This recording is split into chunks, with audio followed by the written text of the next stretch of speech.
Hi guys! It's me again, Ruth Ilongga, and I'm back. Ngayong araw, gagawa tayo ng rose towel.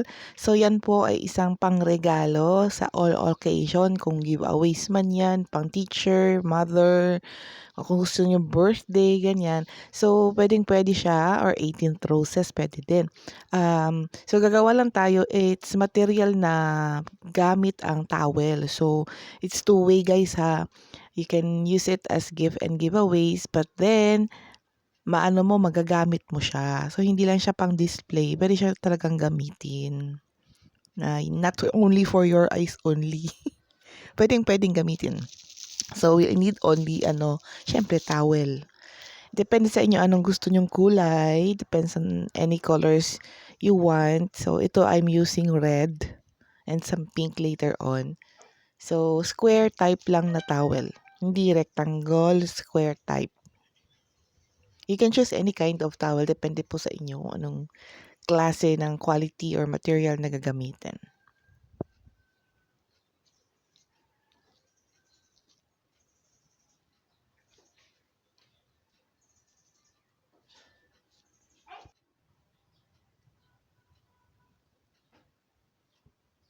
So, yung gagawin mo lang, just place it like this and fold it into triangle shape. But make sure na hindi siya pantay dun sa tip. Parang nagle-letter V.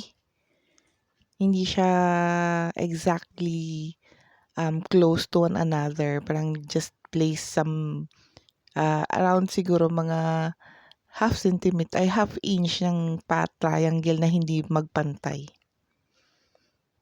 Para sa design niya yan mamaya. Tapos i-fold nyo lang parang lumpia. Parang lumpia. I-fold nyo lang ganyan na parang lumpia. And then iti-tape. Scotch tape. Hindi tayo pwedeng gumamit ng what do you call this? Mga glue. Kasi, syempre, madudumihan yung ating towel. So, scotch tape lahat yung gagamitin for the folding ng towel. Nahulog. Nahulog na naman yung camera. Ayan, so yan na yung nilagay natin yung tape. So, you finger this sa ilalim. I-finger mo lang yan. Ayan, itusok mo lang yung daliri mo doon sa middle, sa gitna, hanggang lumabas doon yung pinaka-tip ng center ng towel. Parang nagiging rose siya tingnan. Spiral rose.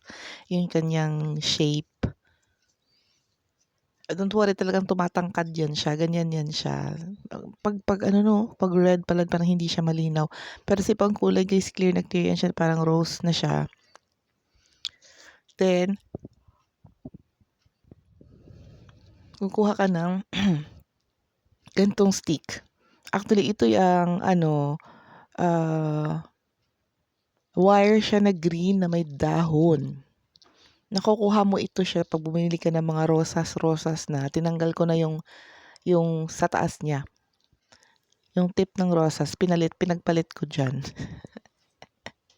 Pero syempre, nagamit ko na kasi. Actually, wala na din talaga yung rosas sa taas. Ginagamit ko din sa ibang giveaways or decorations. Nagamit ko na siya. So, this one is spare. Ginamit ko na lang din. So, ilalagay mo lang doon.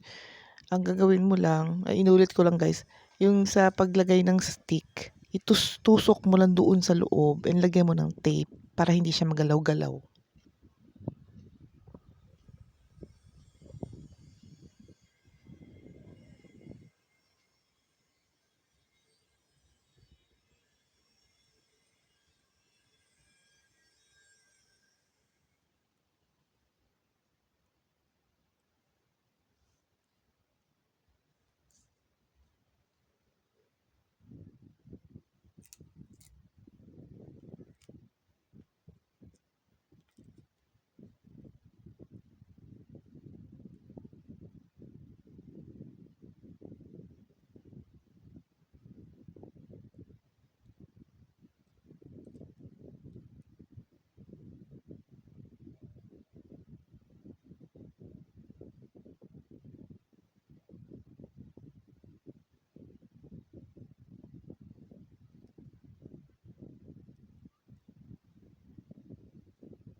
Ayan na, gets nyo na. 2 beses ko na yun i-demo ha. Slow mo nyo na lang pag di pa na-gets pa rin. So, ito na siya.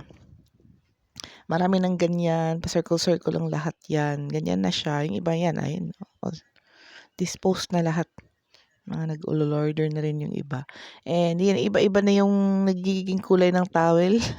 Depende sa gusto. Ito kulay pink. Depende yan sa order.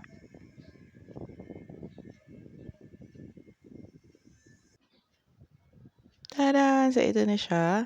Gagawin natin siya ngayon is, babalutin natin siya. Pagandahin ba, ira-wrapper natin na parang bouquet.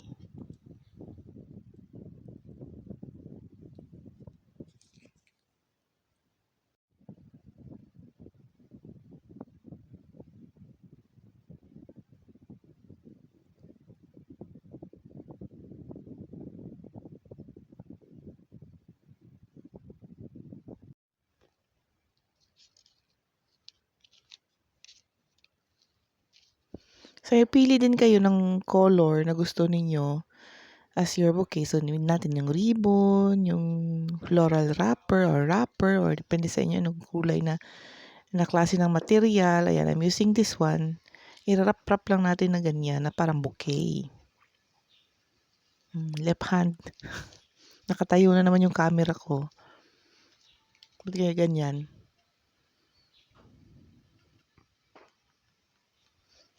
So, after nyan, meron tayong mga labels dyan kung ano yung gusto niyo ilagay. Teacher's Day ito ngayon. Happy Teacher's Day.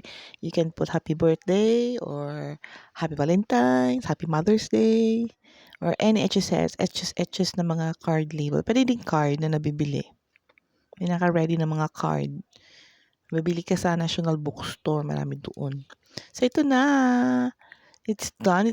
Nilagyan ko ng dried flowers for epek-epek lang naman. So, ito na siya. Simple as this. Ay, inaantok ako. Ito na yan, guys. Finished na siya. So, thank you so much. Enjoy lang muna sa pag-watch. And thank you so much for watching. And hope meron na naman ulit tayong natutunan for today's video. See you next time, guys. Salamat sa pag-support. Bye-bye.